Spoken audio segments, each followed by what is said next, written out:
Hello दोस्तों, नमस्कार। दोस्तों 11 बजे का टाइम होगा। एक बुजुर्ग व्यक्ति बैंक में आता है और उसके एक हाथ में छड़ी होती है, एक हाथ में एक पुराना सा लिफाफा होता है। वो जब बैंक में आता है तो सब लोग उसकी तरफ अजीब निगाहों से देखने लगते हैं। वहाँ जो कस्टमर होते हैं वो भी, और जो बैंक के कर्मचारी होते हैं वो भी उसको अजीब सी निगाहों से देखने लगते हैं। वो आगे बढ़ता है और काउंटर की तरफ जाता है। वहाँ एक मैडम बैठी होती है जिसका नाम संगीता होता है।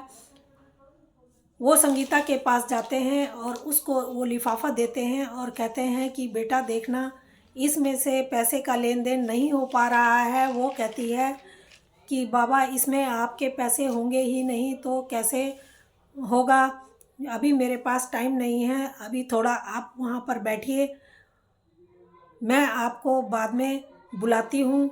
वो वहाँ पर रुक जाते हैं। तभी वो कहते हैं थोड़ी देर में कि अगर आपको टाइम नहीं है तो आप बैंक मैनेजर से फ़ोन कर दीजिए और मुझे उनसे कुछ काम है।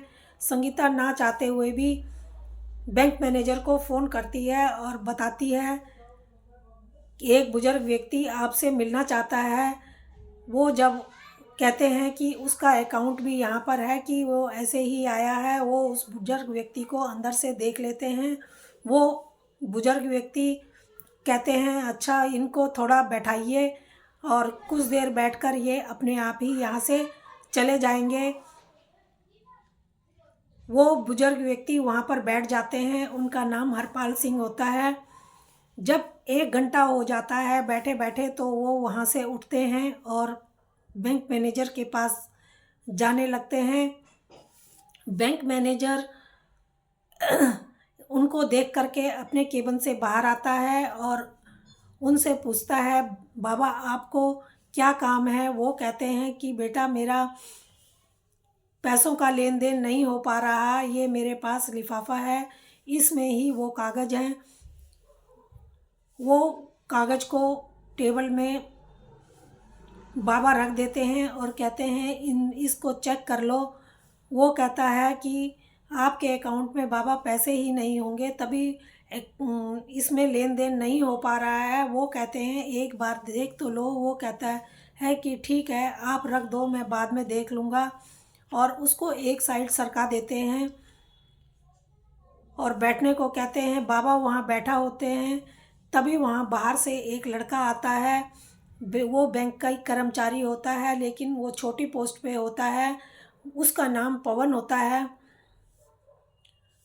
पवन जब आता है बाबा को वहाँ बैठा देखता है तो बाबा के पास जाता है और बाबा को पूछता है कि बाबा क्या बात है, आप कैसे बैठे हैं। वो बाबा कहते हैं कि मुझे पैसे का लेन देन मेरे अकाउंट से नहीं हो पा रहा है और मैं काफ़ी देर से यहाँ पर बैठा हूँ।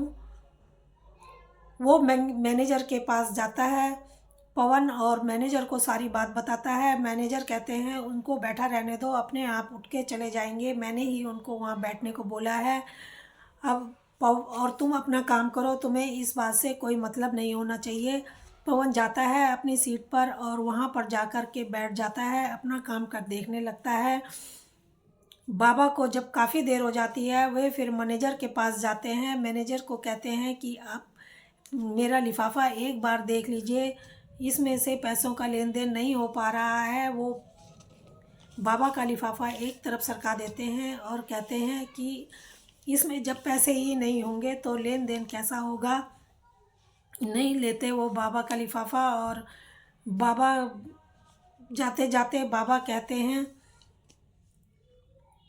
तुमने अच्छा नहीं किया, इसका नतीजा तुम्हें बहुत जल्दी भुगतना पड़ेगा। वो सोचते हैं कि बैंक मैनेजर सोचते हैं कि ये मेरा बुजुर्ग आदमी कर ही क्या लेगा, ये बुढ़ा आदमी है, ये कुछ ऐसे ही बोल गया होगा। फिर पवन आता है और पवन मैनेजर से कहता है आप मैंने ये बैलेंस शीट उनकी निकाली है, बाबा की। तो आप एक बार इनको देख लीजिए, क्योंकि पवन ने देख लिया था कि इनके 60% जो शेयर हैं वो इसी बैंक के हैं।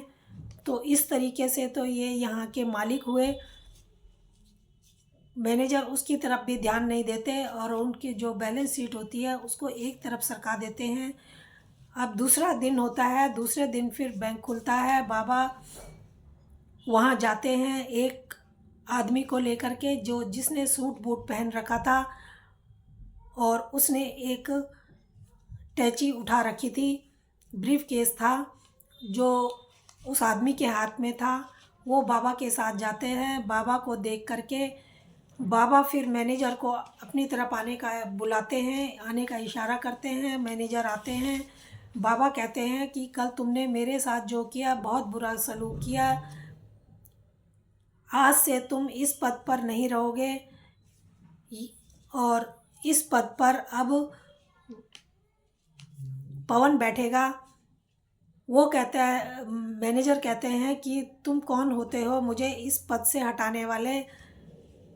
बाबा कहते हैं कि मैंने, अगर तुम्हें नौकरी करनी है तो तुम्हें फील्ड की नौकरी करनी होगी और इस पद पर अब पवन ही बैठेगा। वो जो आदमी होता है साथ में जिसके पास ब्रीफ केस होता है, वो पवन का प्रमोशन लेटर उसमें से निकालता है और पवन को देता है, जिसमें लिखा हुआ था पवन मैनेजर बन गया था। उसको वो लेटर दिया जाता है और दूसरा लेटर निकालता है, वो मैनेजर को दिया जाता है और मैनेजर को कहा जाता है कि अगर तुमने नौकरी करनी है तो तुम्हें फील्ड की ही करनी पड़ेगी। इतनी भी तुम्हें मैं यहाँ पर नौकरी करने दे रहा हूँ, ये ही बहुत बड़ी बात है।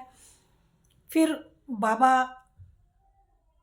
उस लड़की संगीता के पास जाते हैं और उसको कहते हैं कि तुम्हारी पहली गलती जानकर तुम्हें छोड़ रहा हूँ। अगर तुम मुझे पहले ही अटेंड कर लेती तो मुझे मैनेजर के पास जाने की ज़रूरत ही नहीं पड़ती। वो भी हाथ जोड़ती है, माफ़ी मांगती है, मैनेजर भी माफ़ी मांगते हैं। मैनेजर कहते हैं माफ़ कर दो बाबा, मुझसे गलती हो गई। बाबा कहते हैं तुम्हें किस बात की माफ़ी दूँ, तुमने मेरे साथ इतना बड़ा गंदा सलूक किया, इसका मतलब यहाँ पर कोई भी गरीब आदमी आएगा तो तुम इसी तरीके से उसके साथ सलूक करोगे। तो इसके बाद जो बुजुर्ग व्यक्ति होता है वो दरअसल हरपाल सिंह जी होते हैं। उन्होंने ही यह बैंक खोला था। जब बैंक खोला था तो उन्होंने ये घोषणा कर दी थी कि यहाँ पर सब आदमियों को समान समझा जाएगा, कोई भी गरीब या अमीर नहीं समझा जाएगा। जो भी यहाँ पर आएगा सबका सम्मान होगा और सबका काम समान रूप से देखा जाएगा। तो मैनेजर जो होते हैं वो उससे बोलते हैं क्या तुमने जब यहाँ पर तुम लगे तो तुमने यहाँ के रूल नहीं पढ़े। मेरे पास इस बैंक के 60% शेयर हैं, मैं ही इस बैंक का मालिक हूँ, मैंने ही ये बैंक खोला था। तो दोस्तों कई बार ऐसा होता है कि लोग बैंक तो खोल देते हैं और वहाँ पर मैनेजर और कर्मचारी भी रख दिए जाते हैं, लेकिन आ करके कभी भी उस तरफ ध्यान नहीं दिया जाता कि कैसा काम चल रहा है, कौन किसको किस तरीके से यहाँ पर देख रहा है। तो हरपाल सिंह जी ने ये बहुत अच्छा काम किया और उसके बाद सब लोग अपना काम ईमानदारी से और बड़े प्यार से करने लगते हैं। तो दोस्तों ये कहानी आपको कैसे लगी? अगर अच्छी लगी हो तो प्लीज़ लाइक और सब्सक्राइब ज़रूर करना। धन्यवाद।